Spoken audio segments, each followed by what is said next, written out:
ሰው ምድር ላይ ተፈጥሮ የሆነ አካባቢ ብቻ ነው ያለው ብሎ ራሱን ገድቦ ከለሎ ትልቅ ና ሲባል ትንሽ ነኝ እያለ ከኢትዮጵያዊነትም ባለፈ በአፍሪካዊነት እሳቤ ውስጥም ስማችን የሚገለጽ ህዝቦች ሆነን እያለ አሁን በቋንቋ መጋጨት ያን አይነት አመለካከት ማራመድ እንደ መነሻው ምንድነው ብሎ ያስባል? የነበርንበት ማማ ትልቅ ነው። አድዋ ብቻ አይደለም ከአድዋ በፊትም የነበረ ኢትዮጵያ በፓን አፍሪካኒዝም ውስጥ ያላት ቦታ የሚሰጣት ቦታ ያላት አበርክቶ እንዴት ነው የሚገለጸው? አገር ለአገር ተከሄዶ 3 ቀን 2 ቀን እየታደረ የተሰራ ዲፕሎማሲ ነው። የአድዋ ድል በተለይ የፓን አፍሪካኒዝም እንቅስቃሴ እንዲጎለብት እንዲስፋፋ ከማድረግ አንፃር ሁልጊዜ ኢትዮጵያውያን የሚያደርጉት ነገር ፕራክቲካል ነው፣ ተጨባጭ ነገር ነው የሚያደርጉት። ሐሳቡን ወደ ተግባር ይቀይሩታል፣ ያወርዱታል ወደ መሬት። ፓን አፍሪካኒዝም የአንድ አይነት ኢንትረስት አለ፣ አንድ አይነት ባህል፣ አንድ አይነት ታሪክ፣ አንድ አይነት ተመሳሳይ ዓለም ላይ አፍሪካ የምትሳለበት መንገድ አለ። እኛ ከላይ ወደ ታች ግንባታን ገንብተን እንደወረደ እናመጣውና ተግባራዊ ለማድረግ እንሞክራለን። እንደምንችል አሳይተናል። እንደምንችል ሄደን ሌላውን ዓለም በመገንባት አፍሪካ ውስጥ ትልልቅ ስልጣኔዎች እንደነበሩ ከታሪክ በቀላሉ መረዳት ይቻላል። የሚወሰድብን ምንድነው? መጽሐፍ ነው። የሚወሰድብን ምንድነው? እጽዋት ነው። አፍሪካዊ ዕውቀትስ ምን አይነት መሆን አለበት? አባቶቻችን ሰንደው አስቀምጠውልን የጋራ ተጠቃሚነትን ለማረጋገጥ የፓን አፍሪካኒዝም እሳቤ ዓለም ላይ እንግዲህ በኢኮኖሚያቸው ጠንካራ የሚባሉ ሀገራት ሀያላን ሀገራት ከአፍሪካ ጋር ያላቸውን ትብብር ጥምረት ለማሳደግ ያው ጥረት ያደርጋሉ። ምክንያቱም አፍሪካ ውስጥ የተፈጥሮ ሀብት የታደለች አህጉር እንደመሆኗ መጠን ከአፍሪካ ጋር የትኛውም ዓለም ላይ ያለ ሀያላን ሀገራት ትብብራቸውን ለማሳደግ ለማጠናከር ጥረት ያደርጋሉና በዚህ ጊዜ አንድ የምናስተውለው ነገር አለ። እነዚህ ሀያላን ሀገራት ከአፍሪካ ጋር ያላቸውን ጥምረት ለማሳደግ ኢትዮጵያን እንደ መግቢያ በር ሲጠቀሟት እናስተውላለን እና ይህ ከምን የተነሳ ነው ብሎ ያስባሉ? ኢትዮጵያ የዓለም 3ኛ ዲፕሎማቲክ ሴት ነች። ማለት ኢትዮጵያ ውስጥ በጣም ትልቅ የሆነ የኤክስፓት ኮሚዩኒቲ አለ። የኢኮኖሚክ ኮሚሽን ፎር አፍሪካ ቀደም ብሎ ከአፍሪካ አንድነት ድርጅት በፊት እዚህም ላይ በጣም ትልቅ አስተዋጽኦ አላት ኢትዮጵያ፣ መስራችም ነች። እሱ ተቋም አለ። ኢትዮጵያ ብዙ ዓለም አቀፍ ተቀባይነት እንዲኖራት ወይም ደግሞ መግቢያ መንገድ ልትሆንባቸው የሚችሉ ብዙ ሪጂናል ተቋማት ወይም ደግሞ ቀጠናዊ ተቋማት ያሉባት ሀገር ናት። ታሪኳም ደግሞ በሚታይበት ጊዜ ተቀባይነት ሌሎች አፍሪካውያን እህት ወንድሞቻችን ጋር ሄዳ ተቀባይነትን ያተረፈች አሁንም ባለው ሁኔታ ሰሞኑን የትሪቨር እና ማያሞር ሞትሊ የባርቤዶስ ጠቅላይ ሚኒስትር ያደረጉት ቃለ መጠይቅ አይታ ከሆነ ማይንድ ብሎዊንግ ነው ያለው ትሪቨር። እና የአባይ ነገር ራሱ ጭንቅላትን የሚያዞር ከአእምሮ በላይ የሆነ ኢትዮጵያውያን ራሳቸው ገንዘብ አዋጥተው ይሄንን ግድብ መስራታቸው ራሱ በጣም አንድ ታሪክ ነው። ዳግማዊ አድዋ ነው ብለው ሲናገሩ ሰምተሃል። እና ዳግማዊ አድዋ የዚህ ዘመን አሻራ ትልቅ ሊታሰብ ማይችል በእርዳታ ብቻ የሚሆነው ብዙ ጊዜ እኛ ትልቅነታችን ትልቅ የሚሆነው ሌላ ቦታ ላይ ስለሆነ ነው፣ ወይም ደግሞ እነሱ ሲነግሩን ሲገረሙበት ነው የሚገርመን። እና አሁን ብዙ የዲያስፖራው ኮሚዩኒቲ እንደ ትልቅ መነቃቃት ያየው ዳግማዊ አድዋ ነው። ስለዚህ አሁንም እንችላለን ስንል ኢትዮጵያውያን እንደምንችል ያሳየንበትም ነው። ሁሉም ኢትዮጵያዊ አስተዋጽኦ አድርጎ ግድብ ገንብቷል። ሊታሰብ ማይችል ከብድርና ከእርዳታ ውጪ። በዚህ ምክንያት ዓለም አቀፍ አገራት ወይም ተቋማት ኢትዮጵያን እንደ መግቢያ ሊያዋት ግድ ነው ወይም ደግሞ ቢያዋት ልክ የሆነ ነገር ነው። ይሄ በተለይ የታላቁ የህዳሴ ግድብ ለአፍሪካውያን አሁንም ደግሞ ዳግም መነቃቃትን ሊፈጥር የሚችል አንድ ትልቅ ፕሮጀክት ይመስለኛል። ነው ይሄንን ነው የምናየው እኮ ብዙ የሚነሱ ሀሳቦችን እንዴት ከኛ ውጭ ተሰሩ የሚሉ ቁጭቶችን ጭምር እያስተዋልን ነው ያለነው በዓለም አቀፍ ደረጃ። ይሄ የመጣው ደግሞ እንደገና ዳግም አድዋን አድርገነው በመታየታችን ነው። ያን ጊዜ የህልውና ጥያቄ ነበር፣ አሁን ደግሞ የእንጀራ ጉዳይ ነው፣ የእድገት ጉዳይ ነው፣ የልማት ጉዳይ ነው። ይሄንንም እያሳየን ነው ማለት ነው። አሁን እንግዲህ አፍሪካውያንን ለመግዛት አፍሪካውያንን ለመቀራመት በቀጥታ የሚመጣበት ወቅት አይደለም፣ በእጅ አዙር ነው ሁሉም ነገርና በተለይ ኢኮኖሚውን በሚገባ ይጠቀሙበታል። ኢኮኖሚው ላይ ነው ትልቁ ስራ የሚሰራውና ይህንን መስመር አልፈን ሄድን ይመስለኛል እና ማይቻል የሚመስለውን ነገር ችለን ለአፍሪካውያንም ያሳየን ይመስለኛል። ስለዚህ አሁንም በፓን አፍሪካን እሳቤ ውስጥ አሁንም ኢትዮጵያውያን ያለን አበርክቶ እንደቀጠለ ነው ብሎ መግለጽ የሚቻልበት ሁኔታ ነው። አዎ ይቻላል። እያየን ነው እኮ የመሪዎች ስብሰባ ጊዜቹ ጠቅላይ ሚኒስተር የስፒሪት ኦፍ አድዋ ብላ ያደረገችው ንግግር በጣም ትልቅ ነበር። ምክንያቱም ያውኑ የአለቀው የፈረንጆች አመት 2025 የአፍሪካ ህብረት ሞቶ ምን ነበር? ቲሞ ያመቱ ጀስቲስ ፎር አፍሪካ ኤንድ ፒፕል ኦፍ አፍሪካ ዲሰንት ትሩ ሪፓሬሽን ነበር እና በዛን ጊዜ ስድስተኛው ሪጅን የተባለው የዲያስፖራን ማህበረሰብ ያንቀሳቀሰ ንግግር ነበረ አድዋ። አሁን ደግሞ አዲሱ አመት ደግሞ አባይ ወይ ህዳሴ ግድብ ያንን መገደባችን ደግሞ ሌላ ትልቅ መነቃቃትና መንቀሳቀስን ፈጥሮ የሚመጣ መሆኑን ቀደም ብለንም እያየነው ነው ማለት ነው። ሀገር የሚገነባው በሀሳብ ነው፣ በእውቀት ነው። ያለንን ሀብት መጠቀም እንችለው በእውቀት ነውና እኛ አፍሪካውያን ደግሞ እዚህ ላይ አንዱ ትልቁ የሚነሳው ችግር እውቀት መስሎ የሚታየን ነገር ከምዕራባውያን የምንቀዳው ከሌሎች የምናመጣው ሀሳብ ነው። ወደ ራሳችን አንመለከትም፣ ያለንን እውቀት አንጠቀምም። ቅድም እርሶም ሲያነሱት ነበርና ብዙ ሀገር በቀል የሆኑ እውቀቶች አሉን፣ ግን እነዚህን እውቀቶች ያለ መቀበል ዝቅ አድርጎ የመመልከት አይነት ሁኔታ ውስጥ እንገኛለን። እንደዚህ አይነት አመለካከት ነው ብዙ ጊዜ የምናንጸባርቀውና እንደው ይሄ እስከምን የመነጨ ነው ብሎ ያስባሉ? አይ ቲንክ ከምን እንደመነጨ ብዙም የሚያነጋግረን አይመስለኝም። ምክንያቱም እናውቀዋለን ብዙ እንትናችን ተለያይቷል። እኛና የሚያገባን ጉዳይ የተለያየ ይመስለኛል። እኔ አሁን ሳየው አሁን እንደው ዝም ብለን አንድ ቦታ ላይ ቁጭ ብለን የትኛውም አካባቢ ላይ ሄደ 3-4 ሰዎች ቁጭ ያሉበት ቦታ ላይ ብታይ አብዛኛው ሰው ስልኩ ላይ ነው ያለው። በጣም አብዛኛው አብሮ መጥቶላ አብሮ ምግብ አይበላም። በጣም ብዙ ሰው ማለት ነው። እዛ ሶሻል ሚዲያ ላይ ያለው ሰው ይሄኛው ትክክለኛው የሆነው የሰዋዊ እሴቱን እየተወው መጥቷል፣ እየረሳው መጥቷል። ሰው ከሰው ጋር መነጋገር እንዳለበት፣ ሰው ከሰው መማር እንዳለበት፣ ሰው ከሰው ዕውቀት እንደሚወስድ የሰዎች ኢንተራክሽን በጣም እየጠፋ መጥቷል። የቴክኖሎጂው ጉዳይ የፈጠረብን ችግር ከዛ የምንማረው ከተላላቆቻችን አይደለም። አሁን የምንማረው ዝም ብሎ ያሰበውን የመሰለውን የተጨበጨበለት ሰውዬ የሚጽፈውን ወይ የሚነግረንን ሐሳብ ነው እየገዛን ያለው። ሰከን ብለን ሐሳብን እየጨረስን አይደለም ያለነው።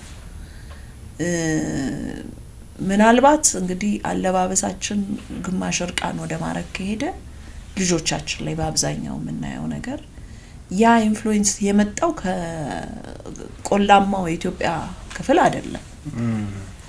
አያውቁትም ጭራሽ፣ ወይም ቢያውቁትም አያደንቁትም። ስልጣኔ ነው ብለው አያስቡ። ግን እኛ ሀገር እንደዛ እየተደረገ ነው እኮ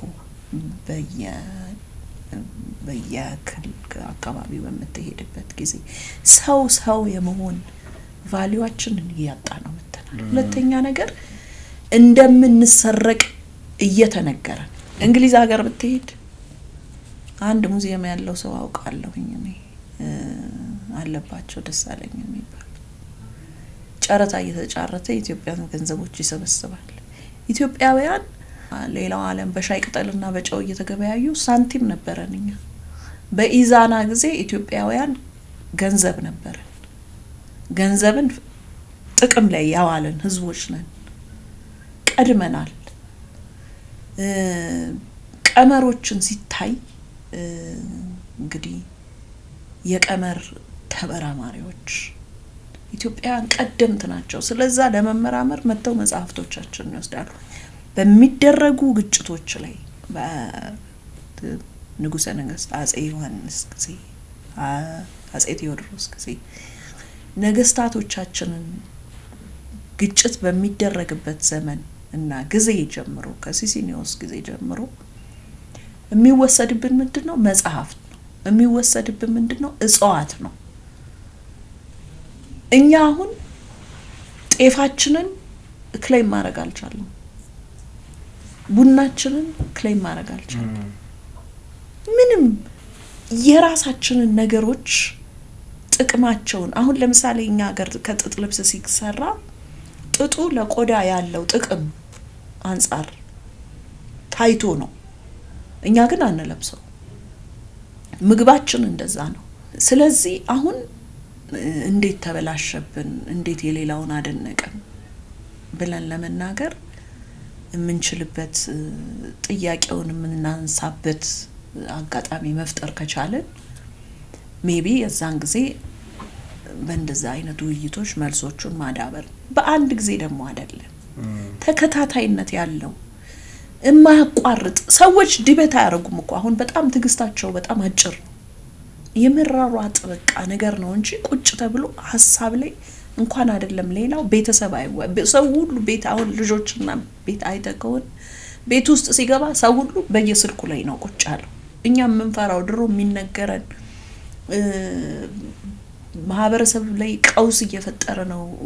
ሌላ ሀገር ውጭ ሀገር የሚኖሩ ልጆች ያላቸው ሰዎች የሚሉት ነገር እኛ ጋር ሰተት ብሎ ገብቷል። በቃ ማን ግባባበት እንኳን እኔ አሁን ትንሽ የተወሰነ እድሜ ከኔ እንኳን ገፋ ያለ አነስ ያለ እድሜ ካላቸው ልጆች ጋር መግባባት አልችልም አሁን። ምክንያቱም እነሱ የሚያደንቁትና የሚደነቁበት ነገር ለኔ ግራ የሚያጋባኝ ነገር ነው እና የማዳመጥ ነገራችን ተወስዶብናል። ሁሉ ነገራችን ነው በመናየው ከኤክስተርናል ነገሩ በጣም የከበበን ሄዷል።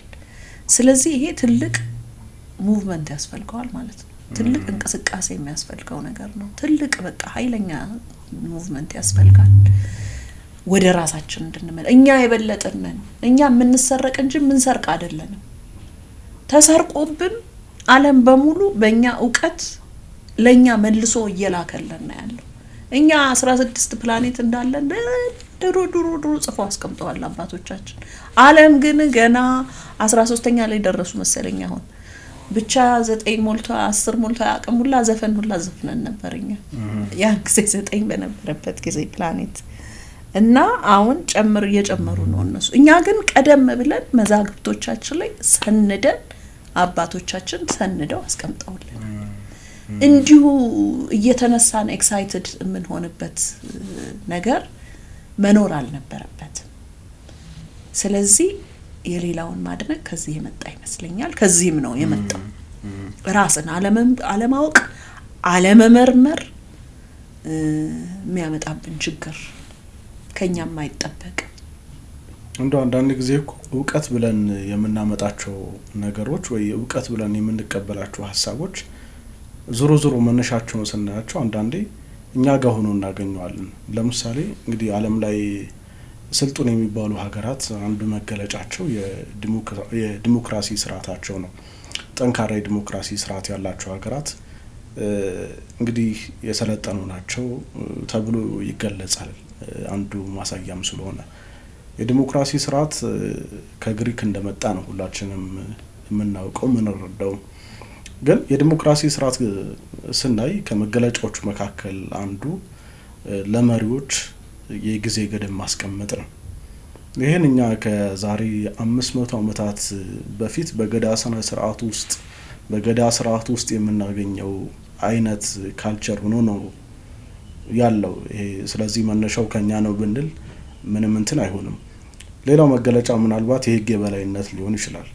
እኛ ሀገር በህግ አምላክ ሲባል እንኳን ሰው ውሃ ይቆማል ይባላልና ያን አይነት እሴት ያለን ህዝቦች ሆነን ያን አይነት ስነ ስርዓት የነበረን ያን አይነት እውቀት ያለን ህዝቦች የነበረን ሆነን እንደ ሀገርም እንደ ሀጉርም ግን አሁንም ድረስ እንደዚህ አይነት ሐሳቦችን ከኛ ሲመነጩ ወይ ከኛ ሲነሱ ሳይሆን ከባህር ማዶ ከሌሎች ሲነሳ ከሌሎች ሲመጣ እውቀት አድርጎ የመቀበሉ ነገር ይታያል። ይሄ እንደው ከዚህ አንፃር ነው ይሄኛውን ጥያቄ ያነሳሁትና እንደው አፍሪካዊ እውቀትስ ምን አይነት መሆን አለበት?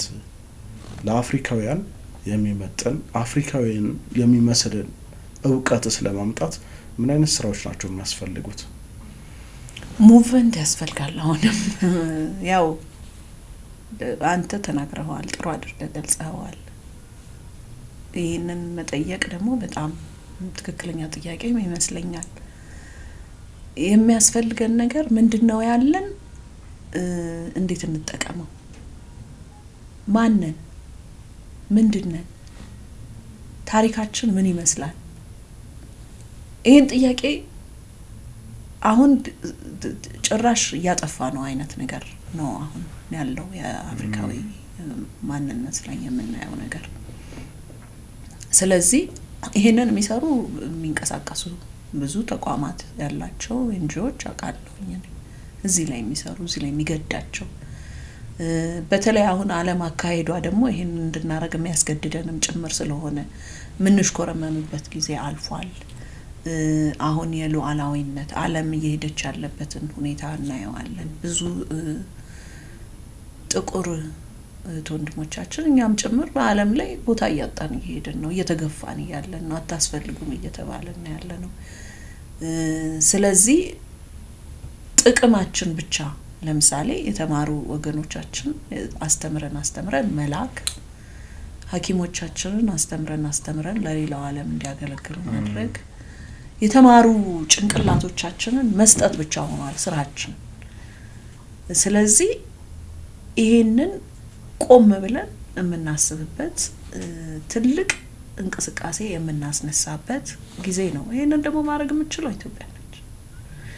ይሄንን አሁን እኛ ኒው ሆራይዘን ፎር ፓን አፍሪካኒዝም ስናቋቁም በጣም ብዙ ሁላችንም እዛ ተቋም ውስጥ ያለን ሰዎች በየአጋጣሚ የምናገኛቸው አካላት የሚነግሩን ነገር ይሄንን ልታረግ የምትችለው ኢትዮጵያ ነች። ያስፈልገናል፣ እናውቃለን፣ እንደምንችል አሳይተናል፣ እንደምንችል ሄደን ሌላውን ዓለም በመገንባት ምስክር ሆነናል። ለምንድነው ለራሳችን መስራት ያቃተን? ምንድነው ችግሩ? ችግሩን መድረስ አለብን። ችግሩ ግለኝነት ነው። የሚበጠብጡን ያሉት ውጭ ሀገር እየተማሩ የሚመጡት ምሁራኖች ናቸው። ምክንያቱም አፍሪካ አንድነት ድርጅት ከተቋቋመ ከ10 ዓመት በኋላ አብዛኛዎቹ ያንን የፓን አፍሪካኒዝም ስሜት የነበራቸው መሪዎች በኩዴታ ከውጭ ሀገር ተምረው በመጡ አፍሪካውያን ተገልብጠዋል፣ ተገዝተዋል፣ ተለውጠዋል። ያ እንቅስቃሴ እንግዲህ መጥቶ እኛም ሀገር ደርሷል። የተማሪዎች እንቅስቃሴ እንደዛ አይነት ለውጥን ሊያመጣ ችሏል ማለት ነው። ስለዚህ ችግሩ ያለው ሙሰኝነት ነው፣ ኮራፕሽን ነው። ኮራፕሽን ከሆነ የቱ ጋር እናጥፋው? መፍትሄያችንን ለማምጣት ያላስቻለን ነገር ምንድነው? ወደ ውስጣችን መድኃኒቱን የሚያገኙ ቀማሚዎች ነው። ለምንድነው መድኃኒቱን መጠቀም ያቃተን? አሁን እኮ ዓለም ወደኛ እየመጣ ነው ኸርባል አይደል ኸርባል ሜዲሲን እየተባለ በየሶሻል ሚዲያው እኛ ገና ድሮ ያወቅነውን እንዳውም የኛን ቅመሞች እያስወደደብን ድሮ ዝንጅብል ርካሽ ነበረው ነጭ ሽንኩርትኛ ዝም ብለን የምንጠቀመው ሌላውን ሁላ ዋጋው እንዲጨምርብን ያደረገበት ያለ የኛን ተተን አብሽ ሳይቀር ኢምፖርት የሚደረግበት በፋብሪካ ፋብሪኬትድ የተደረጉ ነገሮችን መመላበት ለጤናችን በጣም አስኪ በሽታ የሚያመጡ ነገሮችን እየተጠቀምንበት በእጃችን ከተፈጥሮ ጋር ኮትኩተን ምን ብለን የምናመጣውን ነገር እየመረዝን ያለንበት እሱ ብቻም አይደለም ያንን የተመረዘ አካላችንን ደግሞ በራሳችን ሳይሆን ከውጭ በመናስመጣቸው መድኃኒቶች እንታከማለን ያለ ለዛም ወጪ የምናወጣበት ለመታመሚያም ወጪ የምናወጣበት ያንን ህመምም ደግሞ ሌላ ሳይድ ኢፌክት ደግሞ የሚያመጣ አሁን ጨጓራህን ሲያም የምትወስደው መድኃኒት ልብህን ደግሞ የሚያቆስል ከዛ ደግሞ ለልብህ መድኃኒት እንድትገዛ የሚያደርግ ብዙ ችግር ውስብስብ የሆነ ችግር እየፈጠርን ያለንበትን ሂደት ቁጭ ብለን ተረጋግተን በመምከር አሳቢ የሌለበት ሀገር ይወድቃል ሁልጊዜ አፍሪካ አሳቢያን ሐሳቦች ሊፈቀድላቸው ይገባል ሁሉ ነገር ጭንቅላት ውስጥ ከሆነ የሚሰራው ቁጭ ብለው የሚመክሩ ሐሳብ የሚያመነጩ ሁልጊዜ በፍልስፍና የሀገር የሚጠብቀው ወታደሩ ሐሳብ የሚያመነጨው መሪ የሚሆነው አስተዳደር የሚችለው ሁሉም ቦታቸው ላይ ካልተቀመጡ ችግር ይፈጠራል ምክንያቱም አገር የሚያስከብረው ሰውዬ ሜቢ ሐሳብን ማመንጨት ላይችል ይችላል ወይም ሐሳብ የሚያመነጨውን ሰውዬ ደግሞ ወስደክ ተግብረው ስትለው ያንን ተግባራዊ ለማድረግ ደግሞ እሱ ዘመናት ሊፈጅበት ይችላል በየቦታው ሁሉም ተቀምጦ ሐሳቦች ሊፈቀድ ትክክለኛ አገር የሚገነቡ ሐሳቦች ሊፈቀድ ልጆቻችን ወጣቶቻችን ከቤታቸው ጀምሮ ውይይት መወያየት ማውራት ሁሉ ጊዜ ብቻ በመናየው ነገር ላይ ብቻ ወይም በስሚ ብቻ ወይም ደግሞ የተወሰኑ ሰዎች ወጥተው ተብሎላቸው እነሱ ስለጮው ብቻ እነሱን ላይ ሰቅለን በትክክል ልንጠቀምባቸው የሚገባቸው ነገሮች ደግሞ እንደቀላል እንደዋዛ የጣልን የምናልፍበትን ጊዜ አብቀተን እዚህ ላይ መስራት በጣም ነገሩን ሊያስተካክለው መንገድ አትሊስት ሊከፍትልን የሚችል ነገር ይሆናል ብዬ አስባለሁ በትክክል እንግዲህ ዕውቀትን ከሌሎች መቅሰም በራሱ ችግር የለውም ዕውቀት ከየትም ተነስቶ አለማቀፋዊ ስለሚሆን ግን ብዙ ጊዜ ከሌሎች ዕውቀትን ስንቀስም እኛን በሚመስል መልኩ አይደለም የምናመጣው እንደወረደ እናመጣውና ተግባራዊ ለማድረግ እንሞክራለን እሱ ደግሞ እዛው የተሽከረከረን እንድንቆይ ነው እንጂ የሚያደርገው ወደፊት የሚያራምደን አይደለም በሚልም ደግሞ ይነሳልና እዚህ ላይ እርሶ ምን ይላሉ አንድ መጽሐፍ ሳነብ ዋር ኢን ዘ ሆራይዘን ይላልና ዓለም አሁን በተወሰኑ እንትኖች ውስጥ ሲስተሞች ውስጥ ተቀምጣለች ከነዛ ሲስተም ማምለጥ አይቻልም ግማሹ ሰው ኢንተርኔት ነው ኢንተርቴይንመንት መዝናኛ የሚባል ሲስተም ውስጥ ገብቷል ያ መዝናኛ ሙዚቃውን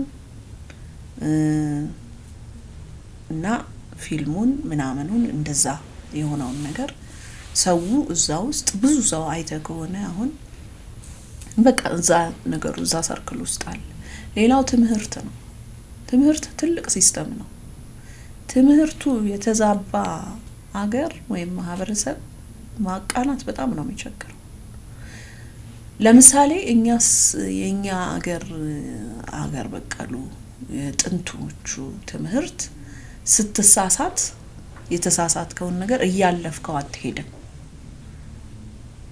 ምን ለማለት ፈልጌ ነው ለምሳሌ 100 ጥያቄ ተሰጥቶክ 50 ከመቶ አልፈሃል አትባል ያን ነገር ጨርሰ ህክምና ላይ ለምሳሌ አንድ ሐኪም ጆሮና አይኑን እና አፍንጫውን ፈተና ተሰጥቶት አይንና ጆሮን የሚያቀበትን መልሶ አፍንጫው ስተት ከሆነ 70% ወይ 60% ብሎ ያልፋል።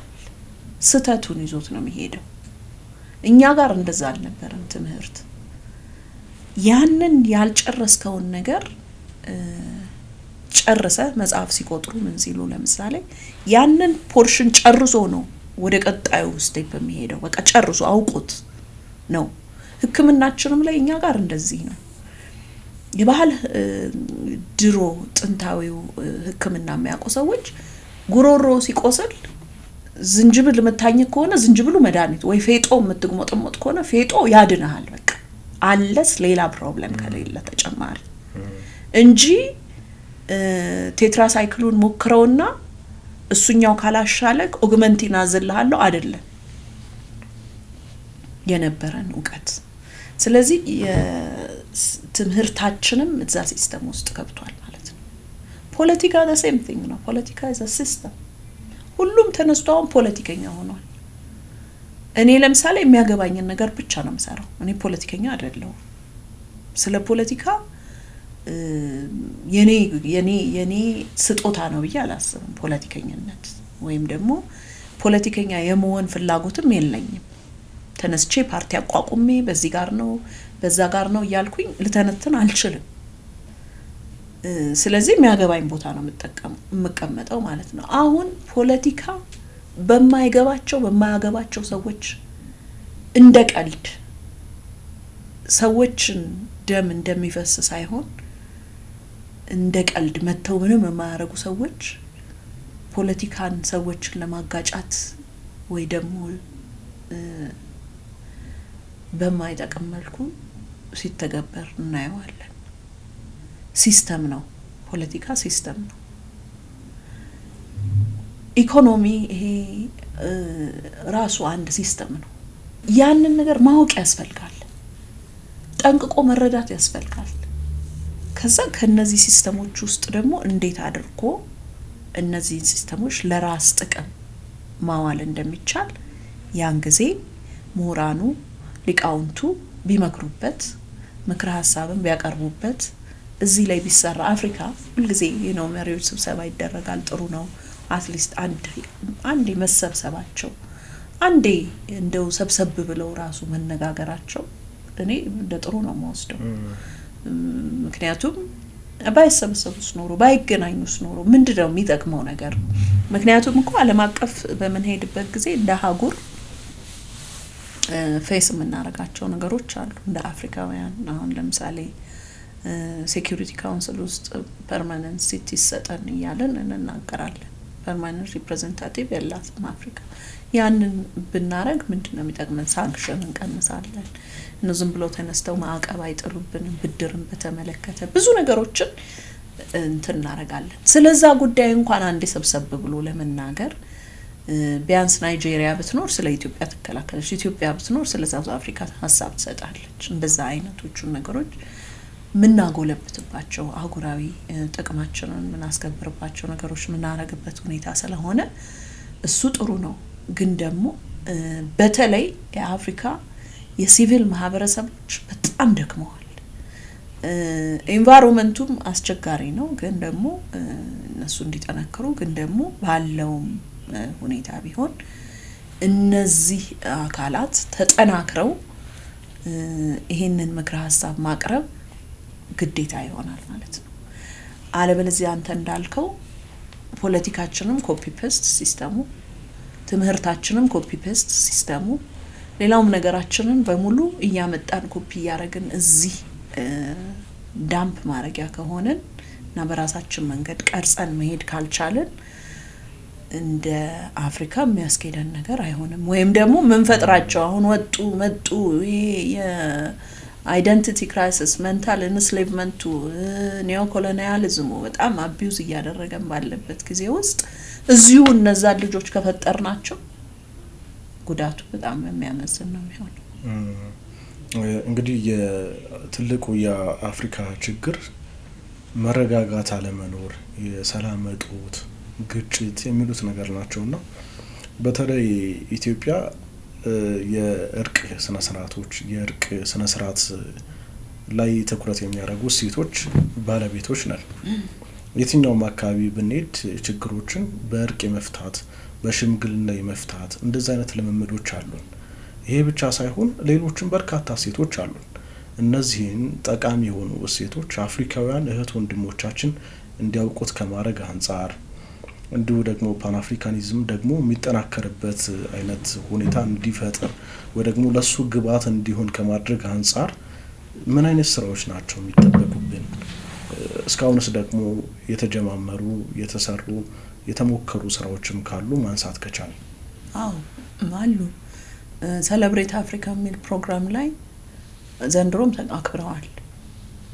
እነሱ አሁን ጥሩ ነገር የሚያደርጉት የነዚህ ትራዲሽናል የአፍሪካ ሊደሮች ጠርተው እዚህ እንዲገናኙ ያደርጋሉ። እንደዚህ የኢትዮጵያ የገዳ አባቶችም ሌሎችም ተሳታፊ የሆኑባቸው ፕሮግራሞችን አይቻለሁ። ኢትዮጵያን ጨምሮ አፍሪካ ውስጥ የግጭት አፈታት ዘዴዎች በጣም ትራዲሽናል የሆኑት ባህላዊ የግጭት አፈታት ዘዴዎቻችን በጣም የበለጸጉ በጣም የተደራጁ እና በጣም ጠቃሚም ናቸው። ይሄንን በተለያየ ማህበረሰብ ውስጥ ኢትዮጵያ ውስጥም እናገኘዋለን።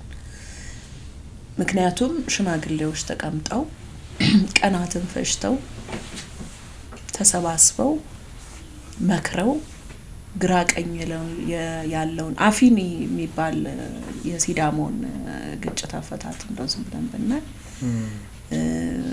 የማናገር እድል ገጥሞኝ አናገራቸዋለሁና ኢቭን እንደው ግጭቱ ሲጀመር የተጣሉ ሰዎች መተው በሚናገሩበት ሰዓት ተበዳዩን ሰውዬ ከማናገራቸው በፊት የተሰበሰበው ሽማግሌ በሙሉ እንዲናገር ይደረጋል አሉ።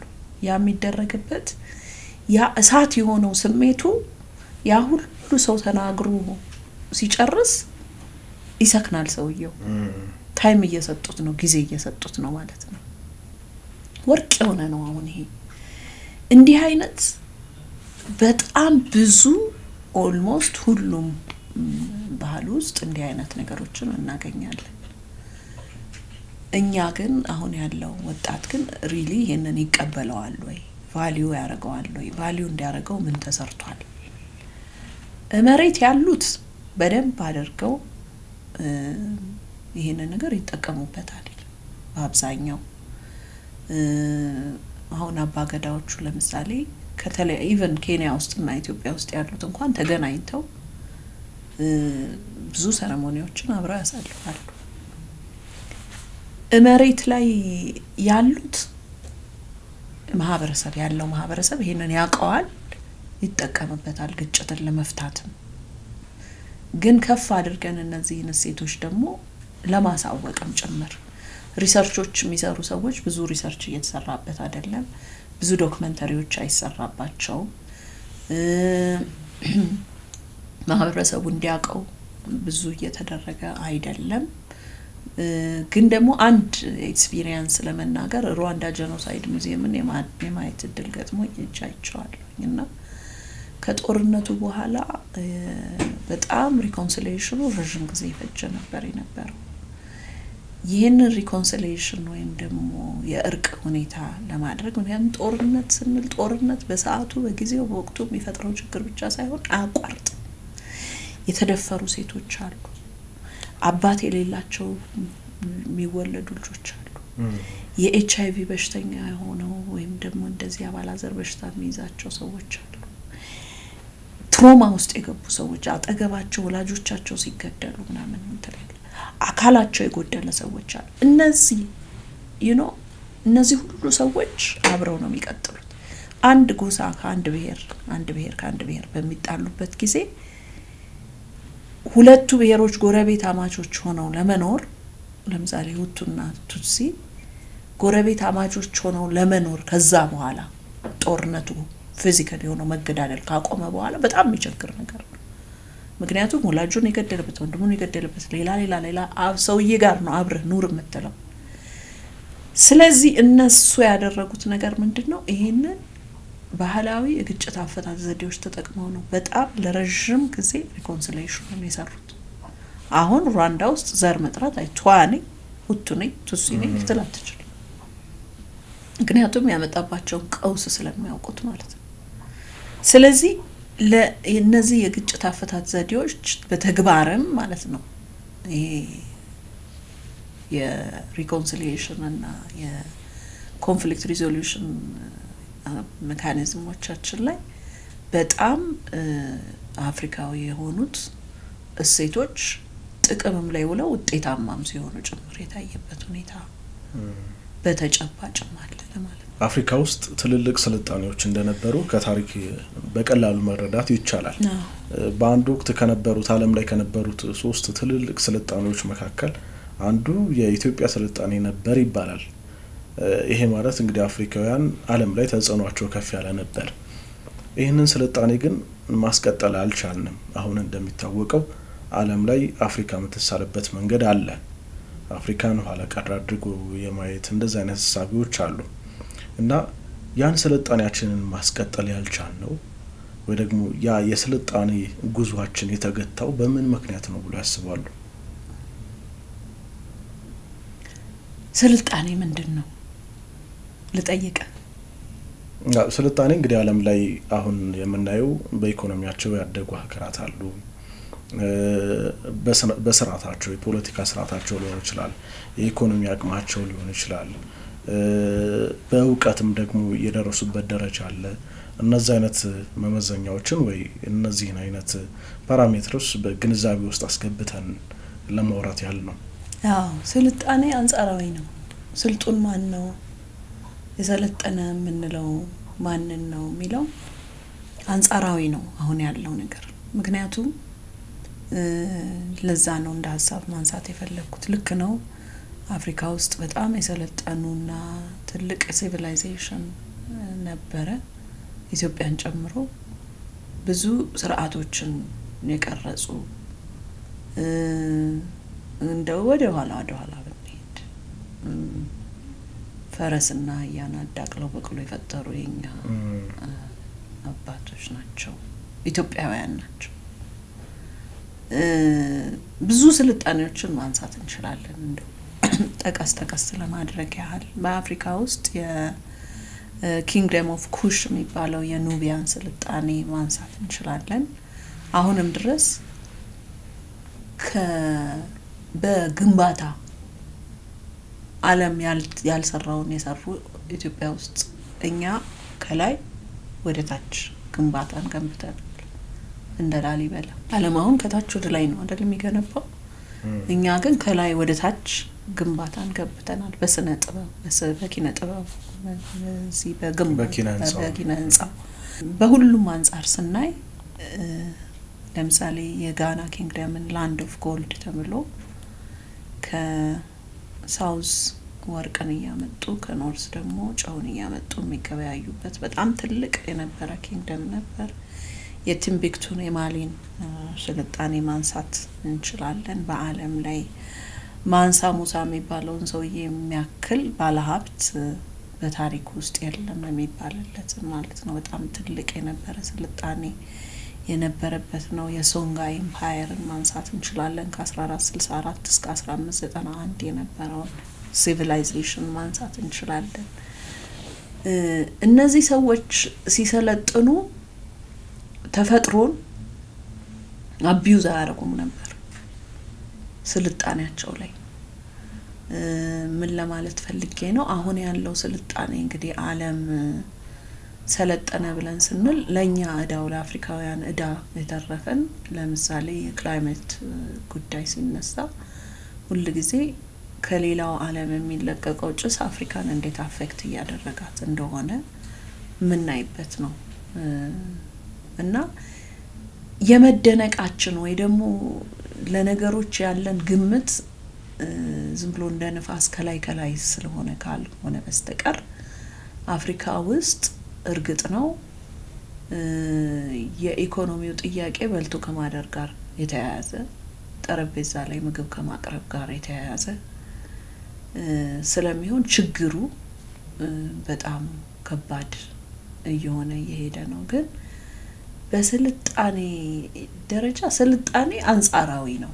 አሁን እዚህ የነበሩትን ኪንግደሞች ስናይና ወይም ኢትዮጵያ ውስጥ የነበረውን ሲቪላይዜሽን የሚለውን ነገር ስናይና ሰዎችን ኢንቫይሮንመንት ጥቅም ላይ ወይም ሰዎችን የመኖር ነገራቸውን ብዙ የማይበክልና የማያበላሽ አይነት ነገር ብለን ስናየው ብዙ የሚያስደንቅ ነገር አለው ብዬ አላስብም። እኔ ግን እርግጥ ነው ደግሞ ብዙ እነሱ የደረሱበት ብዙ እየፈጠሩ ያሉት ዓለምን ወደ አንድ መድረክ እያመጡ ያሉበት የነገሮችን ፍጥነት ማቀላጠፍ፣ ነገሮችን ማቅለል፣ ብዙ ነገሮችም እየተሰሩ ፋታ አላገኘንም። ግን እኛ አሁን ያንን ሁሉ ለማድረግ ጦርነቱ ፋታ አልሰጠንም።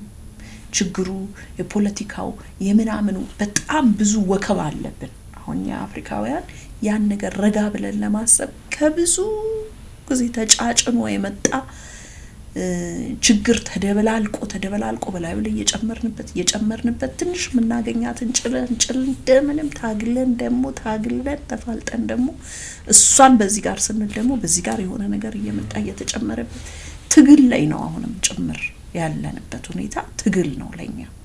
ስለዚህ ወይ በራችንን ዘግተን እንደ ቻይና የተወሰነ አመት ሁሉንም ነገራችንን ዝግትግት አድርገን መሰልጠን አለብን። መልሰን ወደ ስልጣኔያችን መመለስ አለብን። ወደ ቀደምት ማንነታችን የገባንበትን ጦስ ወደዛ አድርገን እሱን ለማድረግ ደግሞ ብቻችንን አንችልም። እንደ ኢትዮጵያ አሁን አንችልም፣ እንደ አፍሪካ ግን እንችላለን። ስለዚህ ይሄንን የምንገደብባቸውን ነገሮች ወይም ደግሞ ዓለም ሰለጠነ ብለን የምንወስድባቸውን ነገሮች ወይም ደግሞ ስልጣኔ ብለን የምንላቸውን ነገሮች ለመብላት ዳምፕ መደረጊያ ይሄ በቃ የማጠራቀሚያ ነገራችንን ዘግተን ለዓለም ሰጪ ምርቶቻችንን ኤክስፖርት ማድረግ፣ ማዕድኖቻችንን አውጥተን ኤክስፖርት ማድረግ፣ ልጆቻችንን አስተሳሰባቸውን ዘግተን በራሳችን ሪኦት እና በራሳችን ስብዕና በራሳችን ማንነት መቅረጽ፣ እንዲህ አይነት ስራዎችን በደንብ አድርገን መስራት ትልቅ አሳይመንት አለብን። በመናየው ነገር ሁሉ እየተደነቀን በጣም ኤክሳይትድ እየሆነ አየር ላይ እየተንሳፈፍን ምናምን ምን ሄድ አይነት ነገር ከሆነ የሚቀጥል ነገር ነው የሚሆነው። ይሄ ሁሌ ተከታይ ሆነን ነው የምንቀረው። ሁሌ ተከታይ በግድ ደግሞ በእኛ በኢትዮጵያውያን አያምርብንም። ምክንያቱም ዓለም ሲከተለን የኖርን ያልታየውን ያሳየን ሆነን አሁን ላይ እንደዛ ስንሆን ትንሽ ከባድ ስለሆነ አፍሪካዊ አንድነትን እውን አድርጎ የሀገራትን ሁለንተናዊ ትብብር አጠናክሮ ሁለንተናዊ እድገትን ለማምጣት የጋራ ተጠቃሚነትን ለማረጋገጥ የፓን አፍሪካኒዝም እሳቤ ምን አይነት ሚና ይጫወታል? ትልቅ አስተዋጽኦ። ለዛ ነው አፍሪካ ህብረት በፓን አፍሪካኒዝም ጽንሰ ሀሳብና ርዕዮት ህዝቦችን ያማከለ ዩኒየን ለመፍጠር ነው መሰራው ብሎ ራዕዩን ያስቀመጠው። ምክንያቱም ህዝቦችን ካላማከለ የኢኮኖሚ ማህበራዊና የፖለቲካዊ ደህንነቶችን ካልተረጋገጠ ወደፊት መሄድ አይቻልም። ስለዚህ ፓን አፍሪካኒዝም እንቅስቃሴ ምንድነው? ታሪካችንን ማወቅ፣ ባህላችንን፣ ማንነታችንን አውቀን ኮመን ለሆነው ደስትኒያችን ለወደፊቱ አካሄዳችን በአንድነት ሶሊዳሪቲ ዩኒቲን ፈጥረን ወደፊት መቀጠሉ አሸናፊ ያደርገናል። በመበጣጠስ በመበጣጠቅ እኔም የኔን አንተም ያንተን እሱም የሱን ወስደን ለየብቻችን ከቆምን ግን የሚያጠቃን አካል በሚመጣበት ጊዜ ቀላል ነን ለመጠቃት ለመጎዳት የሚያሰጋ አንሆንም። ስለዚህ አንተን በዳቦ እኔን በሻይ ያኛውን በወተት ያኛውን እንጀራ እየገዛ የፈለገውን ነገር ማድረግ ይችላል። ስለዚህ ፓን አፍሪካኒዝም የአንድ አይነት ኢንትረስት አለ፣ አንድ አይነት ባህል፣ አንድ አይነት ታሪክ፣ አንድ አይነት ተመሳሳይ የተቀራረበ ስብዕና አለን፣ እውቀቶች አሉን። ስለዚህ ለምንደርስበት ለወደፊት አካሄዳችን ይህን ሰብሰብ አድርገን እንጠቀመው ነው። ይህንን በምናረግበት ጊዜ አጀንዳ 2063 ፍላግሺፕ ፕሮጀክቶች እነዚህን በፓን አፍሪካኒዝም ጽንሰ ሀሳብ ላይ የተመሰረቱ ስለሆኑ እነዚህን አጀንዳዎች አስቀምጠዋል፣ እየተጠቀምንም ነው። አሁን ለምሳሌ የኮንቲኔንታል አፍሪካ ትሬድ ኤሪያ ፍሪ ትሬድ ኤሪያ ማንሳት እንችላለን። አፍሪካውያን ተጠቃሚ እንዲሆኑ አንዱ ሀገር ከአንዱ ሀገር እንዲገዛ እንዲሸጥ የሆነ እርስ በርሳችን መገበያየት የምንችልበትን ተጠቃሚ መሆን የምንችልበትን መንገድ እየከፈተ ያለ ነው። ዩኒቨርሲቲዎቻችን ሀገር በቀል የሆኑ ወይም ደግሞ በራሳችን አፍሪካዊ በሆኑ ተቋማት የሚማሩ ልጆችን የምናስተምርባቸው ተቋማትን የምንከፍትበትን ፖለቲካን በተመለከተ የፖለቲካ ችግር በሚፈጠርበት ጊዜ 55 የአፍሪካ ሀገራቶች አሉ። የፒስን ሴኩሪቲ ጉዳይ ለማሳለጥ በዚህ አብሮነት ላይ የተመሰረተ ችግሮችን የመፍታት ዲፕሎማሲዎችን የማድረግ እንደ ኔፓድ ያሉ ተቋማት ደግሞ የጉድ ገቨርናንስን ወይም መልካም አስተዳደርን ለማረጋገጥ የሚሰሩ የተለያዩ የሪጅናል የሆኑ ተቋማትን በሶሻል ችግሮቻችን ላይ ትምህርቶቻችንን ባህሎቻችንን በተመለከተ አብረን የምንቆምበትን የግሎባል ወይም ደግሞ ዓለም አቀፍ ችግሮች በሚከሰቱበት ጊዜ እንደተባለው አሁን ለምሳሌ ጤና ላይ የሚነሱ ኢሹዎች ኮቪድን ጨምሮ ሌላው ሲሆን በአንድነት እንደ አፍሪካ ክላይሜት ጉዳይ ወይም የአየር ንብረት ለውጥን በተመለከተ እንደዛ የምናረግባቸውን መንገዶች የቀየሰ ነው። ስለዚህ ሰብሰብ ብለን አብረን አንድ ሆነን ይሄ ነው እንግዲህ ፓን አፍሪካኒዝም ማለት ለችግሮቻችን አንዴ ጠርቀምቀም ብለን በአንድ ላይ ጥያቄዎቻችንም ሰብሰብ አድርገን እኛም ሰብሰብ ብለን መፍትሄም ደግሞ ስንፈልግ እንደዛው ባለ ሁኔታ ምን ሄድበትን መንገድ መቅረጽ ማለት ነው። ስለዚህ ጠቅም አፍሪካውያን አንዱ ነው በአንድነት ተመካክረው በአንድነት ችግሮቻቸውን ለማስወገድ ትልቅ አስተዋጽኦ አለው። ቀረ የሚሉት ሀሳብ ካለ? ምንም የለም። ፓን አፍሪካኒስት ህይወት አዳነ ፋና ፖድካስት ለሀገር ዝግጅት ላይ መጥተው ለሀገር ይጠቅማል ያሉትን ሀሳብ ስላጋሩን እጅግ በጣም አመሰግናለሁ። እኔም በጣም አርቄ አመሰግናለሁ። እግዚአብሔር ይስጥልኝ። በጣም እናመሰግናለን። አድማጭ ተመልካቾቻችን ፋና ፖድካስት ለሀገር የተሰኘው ዝግጅታችን ነበር ስትከታተሉ የነበራችሁት። አብራችሁን ስለነበራችሁ እጅግ በጣም እናመሰግናለን። ጤና ይስጥልን።